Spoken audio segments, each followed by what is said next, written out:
And we're on. Hey everyone, welcome back to the Gentleman Standard. I'm Urel Francis, And I'm Cecil Burrowes. and today we're talking about the drift. It's something that a lot of men don't talk about, but it's something that happens really slowly, and before you know it, it's taken over. So, Cecil, you want to jump in?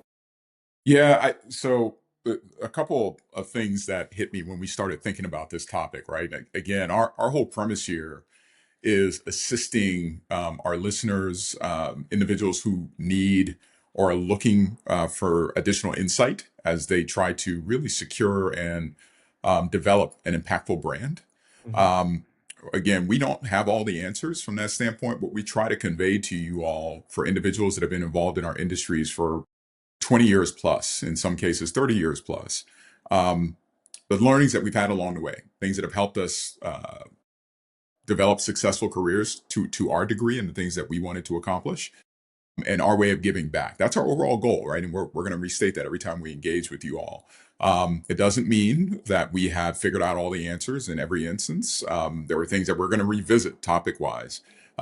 We've had some conversations that get everything from your foundation to how you show up and how you deal with feeling like an imposter. Um, the interesting thing that came into this when you and I started talking about what's the drift and the concept that is there, the thing that hit me was nobody plans to drift. No. That's really what makes it dangerous. There's like no moment where a person sits down and says, "Hey, today I'm going to start compromising who I am." It happens in I would say in spaces between decisions, and it's something I noticed during my professional career.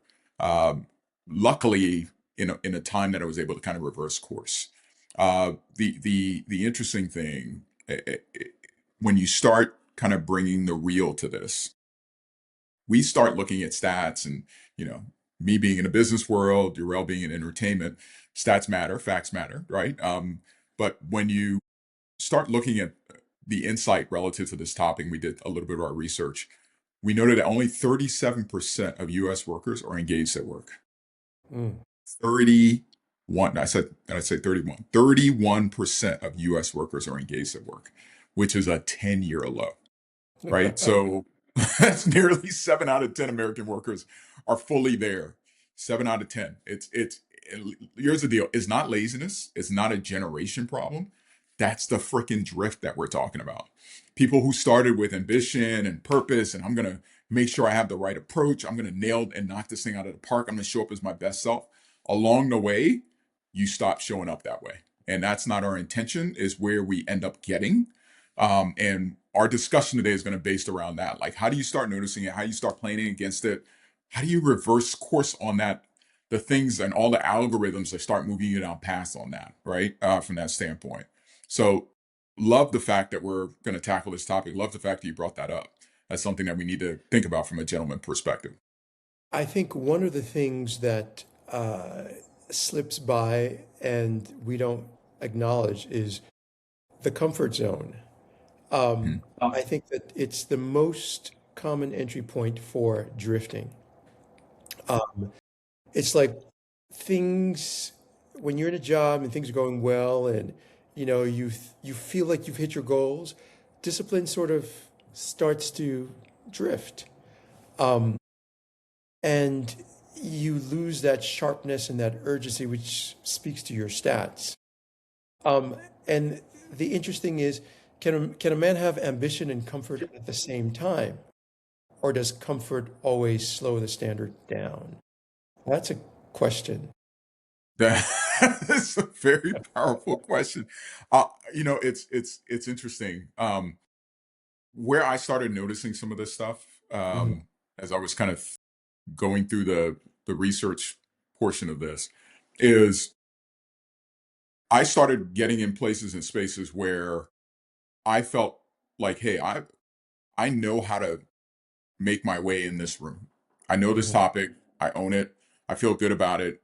But generally, the first time you're entering into a space is when you've done the most study, is when you've done the most research, is when you feel the most prepared. It's when you're first selling whatever Mhm. the item may be, your concept, your idea, the initiative that you want. as an example, in where I sat, where you want funding and prioritization for. In those meetings, I came ultra prepared, and you couldn't ask me a question to throw me off my game, right? And that's how you, when you're in there with your leader or whoever those executives are that you're trying to impress, you feel it. You feel when you're in that flow state, right? Um, what ends up happening is after meeting after meeting after meeting on same topic, you start going, I know this stuff, I'm good. And what ends up happening is you stop protecting all angles of the idea and the way that you show up. That for me, when we started talking about the drift, I was like, I remember when I was in those spaces, because all of a sudden a question came out of left field when it really wasn't out of left field. It's just I wasn't continually researched. I didn't continue to maintain the standard, which is the number one thing that we talk about here. If you can maintain a certain standard, we talked about this a couple episodes ago, like you're interviewing every time, you come overly prepared. You come ready for any response, right? And it's hard to do. Listen, it is a hard thing to do, but it's what really separates you and differentiates you from somebody who's ambitious and somebody who is going places to somebody who has gone over the hump of their career and is ready on the back nine. And that's when you start letting certain things slip, and that's when you start drifting. And it happened to me, where I'd be like, listen, I've got this content, I know it, I'm good. I 3 months of research before, 3 months post, I'm ready to rock and roll. And you get in a room and you're like, where the heck did that come from? where did that question show up? Why the hell am I not as prepared as I was the first time? How did I not see this coming? It happens way more than we want to admit. And that's the drift on the professional side. Imagine when that starts flowing into your personal state, right? I, I suspect you run into some of that in your Yeah, industry. I think as you're talking, I was thinking where I've seen the drift at work, and this speaks to that stat, is where we go by seasons. So where you come in at the beginning of the season and you see people are engaged in these meetings and bringing their best ideas. And as you wane down towards the end of the season, you find that people are not paying attention, or they can't wait to get to the next piece, whatever that piece will be. And the meeting and the purpose of the meeting all of a sudden becomes irrelevant or unimportant. And I think that that is a very big part of the drift because we've lost the focus of this is why we're here. And now our focus is on all these extraneous other things that don't speak to the purpose and reason for why we're employed at this very moment. And I think that's a key part of the drift. And again, it's something that you really can't put a finger on it. It's a slow drift. And I think the title is apropos. It's not something that you can just say, "Oh, that's it." It just happens. Do you once you recognize it, or you have recognized it in yourself, as an example, right? Because we all suffer from it. Right? We'd be lying if we said we didn't. What were ways that you were able to course correct? I can't say I figured it out to course correct rather quickly. In some instances, it's happened throughout my career. But were there places and times where you're like, I got to fix this or I got to address this? And was there a tactic that you deployed to help? I think for me, the saving grace with entertainment is there's always a reset. We have things called hiatuses. So we're not just working all the time. And a hiatus is generally a break in between shooting and production. I'm currently on a hiatus right now. Okay. And so it really gives you time to reflect, Mm, at least for me, and time to reset, and then go back in again and, start burning. And that, because of my industry, has been the key to working and success. But okay. I can only imagine if I were in a profession where it's nonstop. That's not easy just pause and reset, because it's like you have all these pressures, internal, external, personal, as well as professional. So it's a lot to stir and mix up and try to then keep focused. That I would love to say we I had the benefit of those hiatuses That's what I'm saying. in the corporate space, but what one of the areas that was a fatal flaw for me was I was one that was always questioning a topic that came in. If I had some type of counterpoint on something, I spoke up. That I learned that early on. I thought it was, it was always important to provide credible challenge, and I asked my team members to do that. The way I manage my groups Mhm. was kind of I talked about this a couple of episodes ago. It was kind of a roundtable concept, right? I worked on blocking and tackling for my people, and I gave them the autonomy to run their business. But and so I asked them for a credible challenge. Like, I'm going to come up with a concept. It's not the end all line. I need y'all to kind of kick this around so we can figure out a right place to be. But what would end up happening is in certain rooms where, I may not be the lead executive in the room. Sometimes people don't, they take that personal. The more you ask, the more you challenge. It's like, wait a second, okay, come on, relax or whatever. And I'd get feedback like, okay, you're going too far down in one particular area. It happens. Others like, well, great point that you brought up. I started getting to a point in my career where you hear that enough on a particular topic. You're like, listen, look, it is what it is. I'm not even going to bring up a point. And what ends up happening each and every time, the more you erode that portion of you, right, that says, no, I'm really interested in why you see it this way, or have you considered some of these alternative options? Because I think there's some different ways that we can approach this that's going to be even better for the end all goal is for us, for the customers, right? As we deal. Um, me me having that be a part of myself in the way that I showed up, that was a standard I set for myself. It was like, listen, you are somebody that explores. You like thinking through things. You like looking at different ways of approaching it. And you need to bring up that question because it burns you when you leave a meeting and you're like, I really should have asked that question. And the other thing that pisses me off is when I have a great question I needed to ask and I shut up about it and somebody else asks that damn question. It happens a lot. But that's a little bit of the drift, in my humble opinion, when you start letting a little bit of yourself go on what got you there. And I got Mm. course corrected because I started having people ask the questions I wanted to ask, not necessarily the responses that were there, and they didn't have back end challenges on that end. I started realizing that eventually has an impact on the work that I'm doing. So by me lessening my standard and lessening how I showed up in a particular space, that drift started showing in a way to where it had detrimental impact on the work that I was doing. And that's when I woke up and I said, listen, I'm not going to let that happen for the work that we're trying to do. And when I literally would get in instances where I was like, I'm just going to let this off the hook, I would give myself probably a couple of seconds and be like, well, what happens if you don't ask this question? Once I had a response, and I'm literally having this debate with myself in a room, um, the response I didn't like, which was generally, I'm not going to get this thing asked or challenged for this particular initiative I'm going to be assigned to, or my team will be assigned to. I usually raised my hand up and said, no, no, no, I have a question to ask. I have a differing opinion or thought that I love considered. And it had positive impact. Not every time, I'd be lying to you if that was the case, but ultimately, I felt better when I left those rooms because I knew I wasn't eroding myself and I wasn't following on the drift, quite frankly.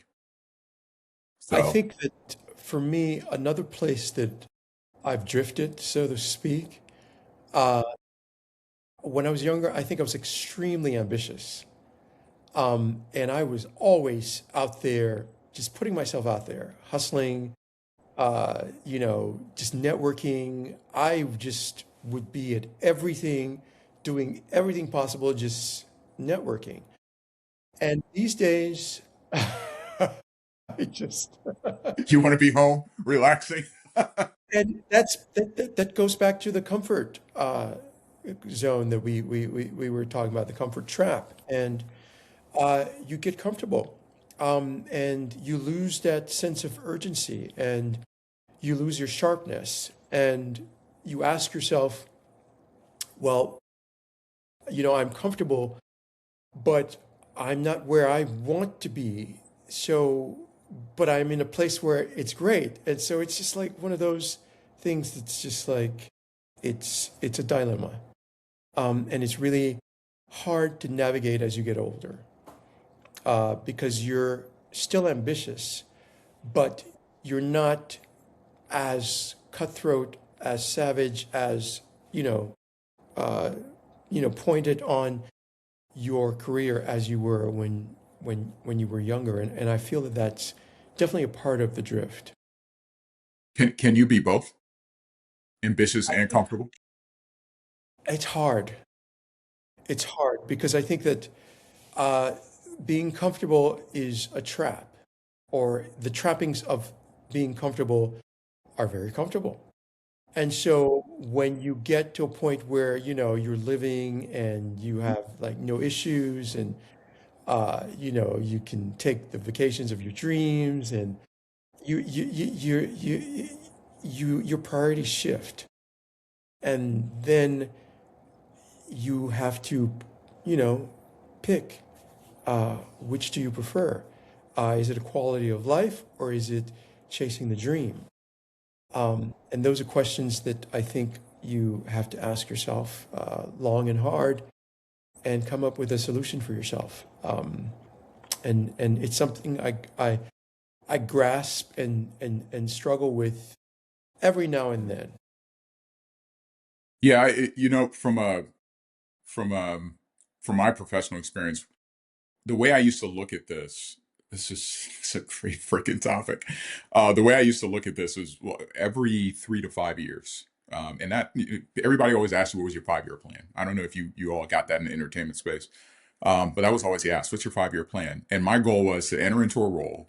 I loved building new things. My role was always new infrastructure build. And I love taking on roles that had never been done before. Um, Build it up, show its value, get it operating at optimal levels, and then look for the next challenge. And that's usually within 3 to 5 years, right? Within 3 years, you should have mastered where you've been, gotten to a point of where you can kind of do this in your sleep, get others on that same level playing field. And by year 5, you're looking to say, okay, what's my next challenge within this company? And that's how my career went, quite frankly. And I usually was tapped for the next role as it went. What ends up happening in some instances is you eventually get into certain spaces and you're like, man, I really like it here. I've plateaued. I'm enjoying it. The day to day is really cool. And you start closing your eyes when you talked about it's tough to be comfortable and ambitious at the same point. When you get to that point and you plateaued and you really, really like the plateau, comfort will start stealing away your cover for your six, right? Like, wait a second, I never saw that coming. When you've been in corporate space, displacement is something that's going to happen to you, period. Right? Just be ready for it, especially in the banking world. You're going to get displaced. It's just they manage by efficiency. It's just the way it works. They cut to efficient to be efficient. I think that's the And what way of the world. I That's think the that's way how of the we, world. yeah. And it's how it's moving today. It's how AI is being, influencing the things that we do on a day-to-day basis. You got to be ready for it. But comfortability will close your eyes to certain things that are telling you, hey, um, you have plateaued and now you're not necessarily showing the value to the levels that you were before. That ambitious streak that got you into a room where everybody was so impressed, it's starting to erode a little bit. It starts showing up in places like how you dress, how you show up, like little simple things you didn't think about. That little sloppiness starts flowing into where you come from a day-to-day perspective. That comfortability robs you of the ambition to a degree. You think you're going to plateau and be able to be there forever. And what ends up happening, everything gets taken from you. And that's what I lean into the fear a little bit for me each Hmm. and every day. It didn't necessarily save me from displacements. It's happened. It's happened to me. It's happened to the best of them. But what it does is it gets you prepared because you're always thinking, well, what happens if this role goes away? Have I worked my network? Have I developed my connections to where people advocate for me out in the business world? If I do a simple call or reach out, will I get callbacks? Right? Those are things that matter as you start prioritizing and strategizing for your next step. But when you get comfortable, to your point, the comfort trap, you never even think about that. You're just going into the office and like I'm comfortable. I like it here. And the money will do that to you, right? Your 401k will do that to you. Your options, your stock options, your just your salary will do that to you. I love your point around vacations, all these things that you do throughout the year. Listen, we've got this regular vacation we're doing. Next thing you know, all that's gone. What's your next plan? Or you close to retirement and you haven't even really thought about it. There are a lot of people that haven't planned for that. From that standpoint, the comfort trap robs you of that, for lack of a better word, third eye on the next step. And best to lean in on fear, quite frankly. That fuels ambition around what's your next step and what you're trying to do. And that was what was helpful for me. That keeps me ahead of the game on the comfort trap. I'm always trying to do something else on the next step and the next level, because I didn't make it this far to make it this far, is how I Mm, live that's from great. that standpoint. Point. Do you think the drift is maybe sometimes a choice that a man makes to protect his ego, or do you think it's better or easier to stop trying than to try and fall short? I love this question. Once you get into a place when you're recognized and in the business world as being a expert, and you're no longer an individual, it's really hard, in my experience and what I've experienced professionally, to get to be considered a member of the triage unit on any topic, right? Or any initiative. Meaning, for us to really get into this topic, Cecil has to be in the room. Mm, You work your ass off to be an individual that's considered in that way, because you spend a lot of time negotiating a seat at the table, which is a part of the triage. And once you get there, and you now are all of a sudden the person that shows up in the room with your resources that move this initiative along, there's a lot of work that went into that, right? I've worked on my foundation. I've worked on my habits. I've worked on my grooming to make sure people don't see me as a sloppy individual. I worked on my command and presence on how I get in the room. I built myself up internally, the inner standard that needs to set myself up, right? And now I've gotten and reached that pinnacle of where I'm considered to be an important member of the team. And what ends up happening is our ego keeps us there, that says, listen, you've done it, you've nailed it. And you're talking to yourself in that standpoint in the mirror on a day-to-day basis. And you feel really, really good about it. You start shutting yourself off if you lean all the way in. That says, yeah, I'm smelling myself a little bit. You stop thinking about the next step, the next piece, and you start ignoring the fact that, yeah, you've been a value add to this thing, but there's like four other things that are coming up that we're going to need you to continue to show your value on. And our ego tells us, well, they should still appreciate the fact that I'm still in the room, and look at how good I was to get here. You start missing the fact that, yeah, for that thing, but not the two or three other things that are coming in front of you, you need to be prepared for. So when you start getting intimidated by, oh, wait a second, I got into the room and I had an initiative that I was working on. I had a lot of value that I brought to the company, an idea, concept that we were able to get across the hump. We were able to negotiate. We got everybody involved. We got it approved, and we continue to build. And I was kind of working through making the case on where this went for the benefit of our customers within a particular space. It was a lot of hard work that got us there. The issue was we worked on it so long, and when we got the thing stood up and we were making, fine tuning here and there, we were missing the fact that, okay, you've done that. What have you done for me lately? Which is a real thing each and every day. mhm, I started ignoring, okay, there are some other initiatives that require my time and attention. And because I did so well in this, I feel as though my ego got in the way to say they should recognize that you're good enough to get on that without proving yourself. And that doesn't work that way.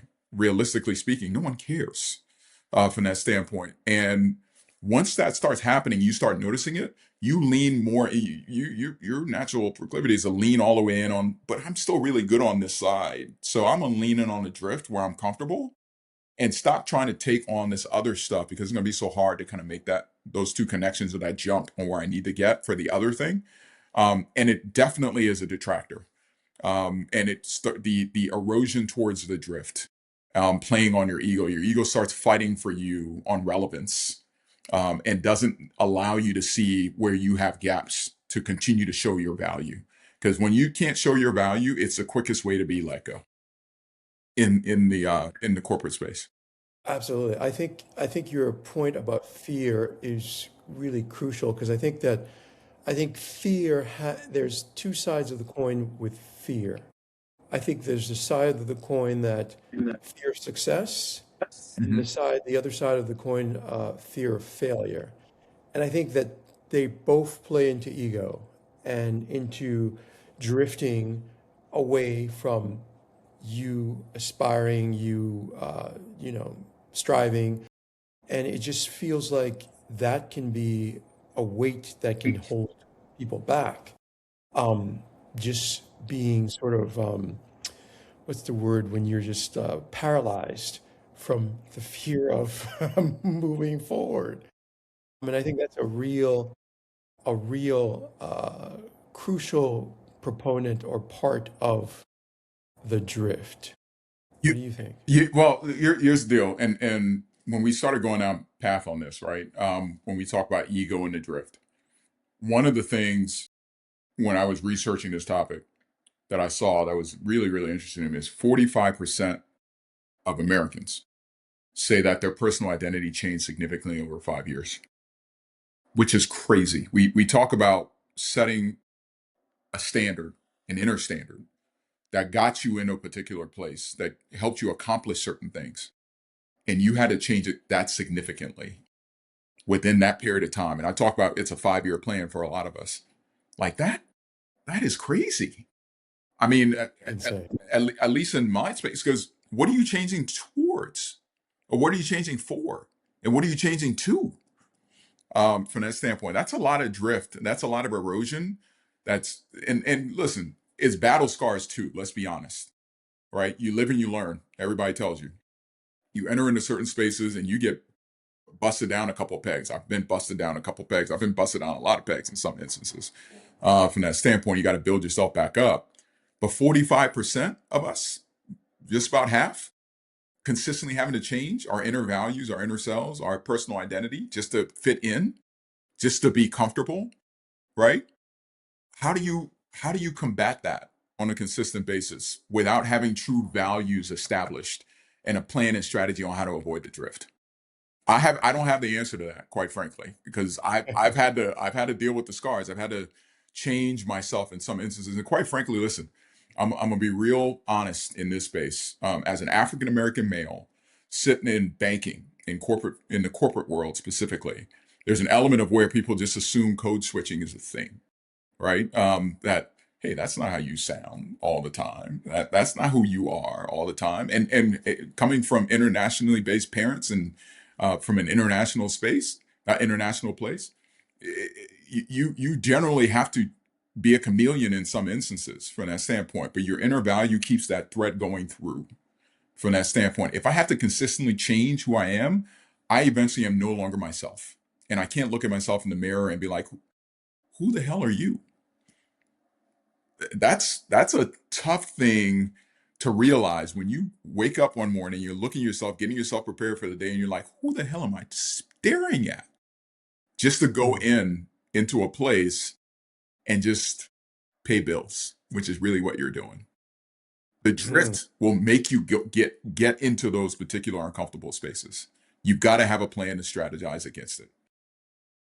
You just do. Well, I want to share a personal story of my drift, um, and how it happened and how I worked through it. Um, my drift began with, I guess, what I could say uncertainty. In 2013, the entire entertainment industry shut down because there was a writer strike, and so there was basically no work. Nobody could work, and so there were no shows to go to. Um, and I found myself nothing that I had planned, nothing that I had foreseen, disconnected from all the routines that purpose and structure that had given me purpose on a daily basis. Um, Nothing dramatic happened. I didn't wake up one morning and just decided to let myself go. But that's the thing about the drift. It rarely announces itself. One day becomes a week becomes a month, and the strike lasted for, I think, a year or more. And I woke up and I had gained 65 pounds. Just, Wow. it's just, and it wasn't overnight. It Okay. was just, but it wasn't even on my mind. It just happened, you know? I wasn't working, I wasn't moving with purpose. Um, and I guess if I'm honest, I probably started negotiating with myself to lessen the standards that I had upheld myself to. And that's the comfort trap that we were talking about. Um, and I feel that that's really illustrative of what the drift is. Um, Fortunately, uh, at a point, I I looked in the mirror and I said, enough is enough. And I started renegotiating with myself. Because I clearly was carrying in that extra weight the consequences of, one could say, months of just small compromises with myself, with my standards, with things that I was used to. Um, and it took me taking ownership of my drifting. It took me looking at those two sides of the coins and realizing I just needed to take the coin and throw it away. And I just went, ground zero. I hired a trainer, not because I just all of a sudden was inspired, but I knew I needed structure. Hmm. Uh, and it's like work had given me structure. I would go in, work out before work, go to work, and then come, I had a structure and I couldn't maintain that structure. So the trainer became that structure, which added accountability. Um, Over time, the weight came off, but uh, also the mindset and the drift of where I was. And little by little, the standards that I was used to returned. And my structure became intact. I rebuilt that consistency that I was used to. Um, so the moral of the story was or is returning to yourself. Um, and I think that's the key in drifting. Um, Fortunately, after a year and a half or so, the strike was called off and jobs slowly trickled back and I started working again. Um, but I had already rebuilt my structure before I started work. So I was able to jump in and just back on the plan that I had 2 or 3 years prior and continue. And I think that for me, it was important because I could have let the drift become my entire identity. Hmm. Um, and I am fortunate that I had the strength of mind to be able to change course. Um, and here we are now. Um, so the moral of the story is most of us don't lose ourselves just all at once. It creeps up, it comes slow, and it's incremental, and it's just a little at a time.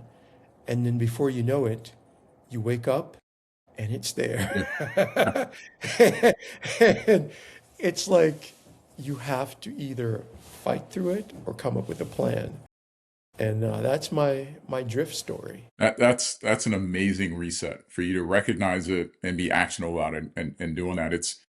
It's funny um, how you were able to do that because it doesn't necessarily have to be a crisis, but crisis will challenge us from that standpoint.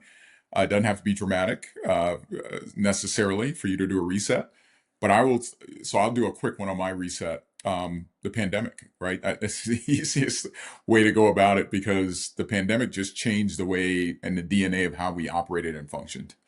And when the pandemic came, I'll never forget, we were actually going down to Atlanta Mm-hmm. on vacation and take a couple days off. Uh, and literally on the way down, the world changed. And Mm. the DNA of how I functioned and operated from when I left the office to when I got back was so dramatically different. Um, Mm. and the way we functioned, the way that we saw things, the way we engaged, the world was changing in general. What I started finding in the months and years to come is how the DNA of operating and functioning, what I considered an optimized way, for many had a 180-degree uh, change, and it showed up in our overall comfortability on, okay, now we're going to, you're working from home. Okay, so what does that look like? How do you show up when you work from home? And for me, as you know me, I love fashion. I love clothing. From that standpoint, again, I get it from a long line of family members, and especially my mother, who is a fashion maven. Um, Fashionista. a fashionista, right? And what I was seeing is the respect on how we showed up started eroding, and I was seeing a lot of others, Mhm. and not just in how you showed up, it's the ways that when you did show up and when you got there, what were you doing? Like, were you overly prepared for this meeting that you were coming into? The conversations, the way that we talked to each other, the ways that we engaged from a business-based perspective, it just started eroding, right? In my humble uh, opinion. And what I started noticing is, okay, so I'm coming in, and when we started coming back in the office, which was, first it was like a day or two, and then it was the general rule of thumb is 3 days in, 2 days off. Is even in Mhm. instances where you're there for the 3 days, were you fully there and invested for the Mm. entire day? And I managed the entire footprint. So I'm an East Coast based guy who's managing West Coast. So when I came home more times than not, I still had client engagements that I was dealing with because it was until the work was done, not necessarily per o'clock. And I gave myself fully into that. And I started noticing I was done at certain points in times during the day just because this is how everybody else functioned and operated. And where it really hit me is when I started tuning down, and this is it's funny is everybody's wake up call. For me, it was the way I started showing up in my dress and my attire. I started really taking it, instead of a button down shirt, maybe it's a polo, maybe it's just a polo and a slack without a blazer or a jacket. Um, Maybe on a Friday that I'm going into the office, it's a pair of sneakers. That's going in with a slack, and I could dress it up, but I'm like, I'm really not showing up as my best self. Like, what the hell's happening? And I started noticing, wait a second, dude, this is like not okay. Especially if you're trying to show ambition, right? And you want to Mm. show you dress and you show up and you behave in the role that you want to get, not the role that you're in. And I started Mm. recognizing I was setting myself up in a standard and of comfortability because I had made it to a certain level that a lot of people would have been happy with, and I was going to be there at that particular level because I couldn't see my way forward in the other ways from an ambitious based perspective. That I started eroding in the way that I presented my packets to others, and for me that's a no go. That's non-negotiable. That was my wake up call. My reset was no, no, no, no, no, no. You're going to go back to who you were. You're going to go back to showing up as though you're interviewing every day, whether you're on a Zoom call, whether you're on Microsoft Teams, wherever you may be, you're going to make sure that when you show up, by the way, camera on, attentive, taking notes, things that people started eroding, where it's like, I'm just happy to be here, and I need to show you that, I'm basically here for a check. And once I started recognizing I was starting to head in that direction, my wake up call hit me square in the face. And what I noticed is once I started paying attention again, and it wasn't a long period of time that this occurred, I started paying attention to the baseline foundation things. All my activities just resumed to where they were, which is ambitious. which is okay. I need to make sure I'm showing up, my team shows up, and we show up, that we're consistently adding value. And by the by, what's that next thing I want to take advantage of, which had completely gone out the window. Once the a drift started to occur, my reset was literally seeing myself and the package that I was presenting starting to go down a level or two. And for me, that was not okay. I think the key, for me, the key takeaway for the drift and resetting is honesty.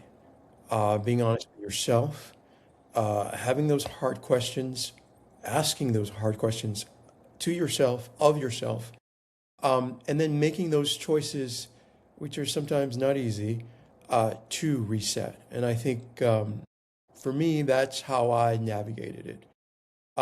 It took, a moment of just cold, hard truth of understanding that I wasn't where I needed to be. And then understanding that there is now a path that I need to carve out to move forward. And I think that's the key is it's internal. And your reset button is internal and you are the navigator. And for me, that's the takeaway.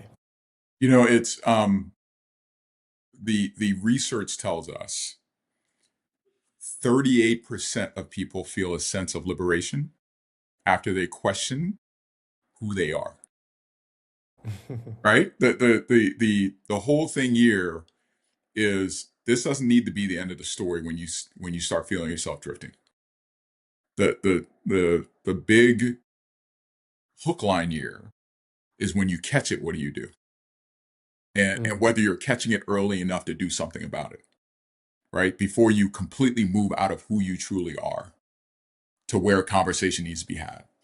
A challenge I want to put out there for those that are starting to listen to us and want some prescriptions and more defined thinking and insight is I take time, right? And you and I have talked about the importance of our morning routine, right? Getting time to ground yourself before your day gets started. You've got to figure that out, whether it's in the morning, whether it's in the evening, whatever time of the day, or it's at lunch, where I'm just going to take time to myself and reground myself and reactivate. No distractions. What standard did I have 2 years ago that I have quietly let go of? Answer that question. What standard did I have 2 years ago that I have quietly let go of? And what do I need to get that back? Well, we'll leave the audience to ponder those questions, and hopefully they'll tune in to our next podcast, which we're calling The Wait. And we want to answer the question, what is the cost of leadership? And so tune in. That's our next topic. So thank you for listening. Thank you all. Looking forward to our next combo.